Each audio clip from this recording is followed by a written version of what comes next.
কি কারবার দেখেন। সাবেক ভূমিমন্ত্রীর গুলশানের ফ্ল্যাটে ২০ লাখ টাকার রোলেক্স ঘড়ির ওয়ারেন্টি কার্ড। সেই রোলেক্স ঘড়ি আর নাই, ওয়ারেন্টি কার্ডটা রেখে গেছে।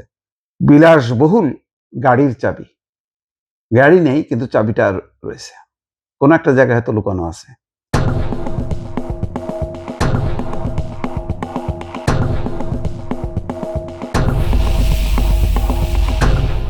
এদের যে দুর্নীতি এবং এদের যে বিলাসিতা, এটা রাজরাদের কাহিনীকেও হার মানাবে।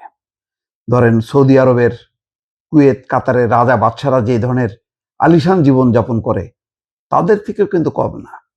৩০০ ৩৫০ যার বাড়ি থাকে লন্ডনে, দুবাই থেকে শুরু করে কতটা দেশে তাদের সম্পদ।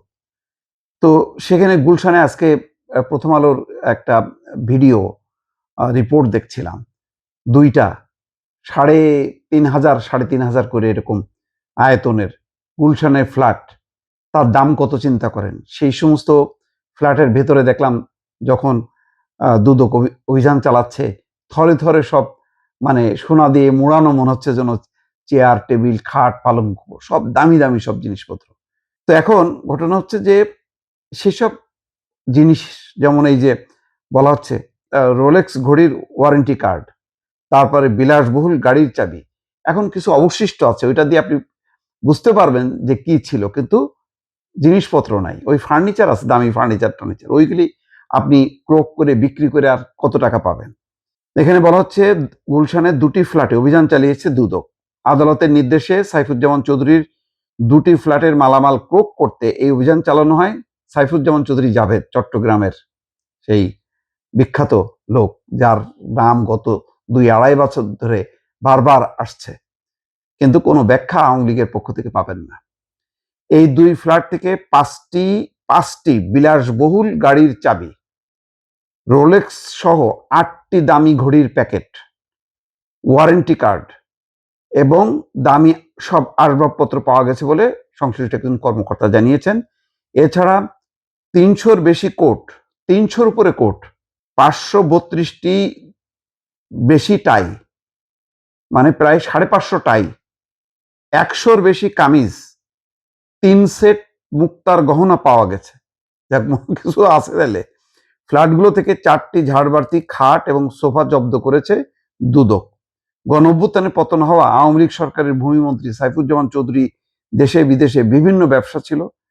বাংলাদেশের ইউসিবি ব্যাংকের মালিকানায় ছিল তার পরিবার, যেই ব্যাংকটা এখন হচ্ছে খোলস আছে, ভিতরে কিচ্ছু নাই, শেষ করে ফেলছে এরা। এছাড়া যুক্তরাজ্যে আবাসন ব্যবসায় যুক্ত ছিলেন। ২০২৪ সালে ৫ই আগস্ট আওয়ামী লীগ সরকারের পতনের পর যুক্তরাজ্যে সাইফুজ্জামান সহ আওয়ামী লীগ ঘনিষ্ঠ নেতা মন্ত্রীদের সম্পদের অনুসন্ধান হয়।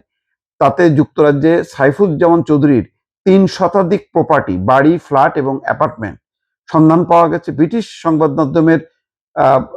মাধ্যম টেলিগ্রাফের খবর অনুযায়ী এসব সম্পদের মূল্য ১৭ কোটি পাউন্ড। ঢাকার গুলশানে ৬৬ নম্বর সড়কের নর্থ ওয়েস্ট ব্লকের ১১ নম্বর প্লটে সাইফুজ্জামানের ২টি ফ্ল্যাট রয়েছে। এর মধ্যে A7 নম্বর ফ্ল্যাটের আয়তন ৩,৭৪৭ বর্গফুট এবং B7 নম্বর ফ্ল্যাটের আয়তন ৩,৮৩২ বর্গফুট, মানে ফুটবল মাঠ এক একটা।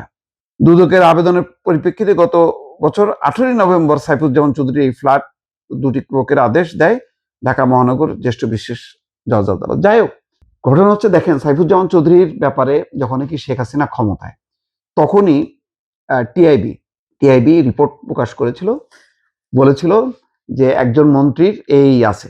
তখন সরকারকে এই কথাও বলছিল যে যদি সরকার চায় তাহলে টিআইবির সাপোর্ট নিতে পারে, টিআইবি সমস্ত ডকুমেন্ট তাদেরকে দেবে, কিন্তু কোনো কথা বলেনি সরকার। তারপরে কি হলো? তারপরে বিভিন্ন গণমাধ্যমে নামটা বের হয়ে গেল। তারপরে সাইফুজ্জামান চৌধুরী ব্যাখ্যা দিয়ে বলল যে এই সমস্ত সম্পদের হিসাব সে বাংলাদেশে দেয়নি, কারণ এগুলি তার হলো বিদেশে অর্জিত, ওইটার মানে হিসাব এখানে দাখিল করতে হবে না। এভাবে এককভাবে সে একটা প্রেস কনফারেন্স করলো, কিন্তু সরকার নিশ্চুপ থাকলো এবং ইচ্ছা করেই সাইফুজ্জামান চৌধুরীর মতন এইরকম সম্পদ পাচার, ব্যাংকগুলো ফোকলা করে দিয়ে বা কোটি কোটি টাকা যে সম্পদ পাচার করলো, টাকা পাচার করলো, শেখ হাসিনা সরকার কোনো পদক্ষেপ নেয়নি। শেখ হাসিনার পতনের পর অন্তর্বর্তী সরকার আমল থেকে জোরে সোরে তদন্ত শুরু হয়েছে। এখন আস্তে আস্তে তার ওই সম্পদের কোথায় কি আছে না আছে সেগুলি তালিকা হচ্ছে। কিন্তু ইতিমধ্যে বহু সম্পদ, এই যে ঘড়ি বলেন, গাড়ি বলেন, কোনোটার কিন্তু আর অস্তিত্ব এখন আপাতত নেই। এগুলি কোথা থেকে কোথায় চলে গেছে আল্লাহ মাহফুজ। এগুলি আদৌ ফিরে পাবে কিনা বলা যাচ্ছে না দর্শক। এইভাবেই আসলে যাদের কোটি কোটি টাকা থাকে তারা আসলে এইভাবে পার পেয়ে যায়। ধরা পড়ে কিছু চুনোপুটি, কিন্তু রাঘব বোয়ালরা কিন্তু পকার পার হয়ে যায় দর্শক।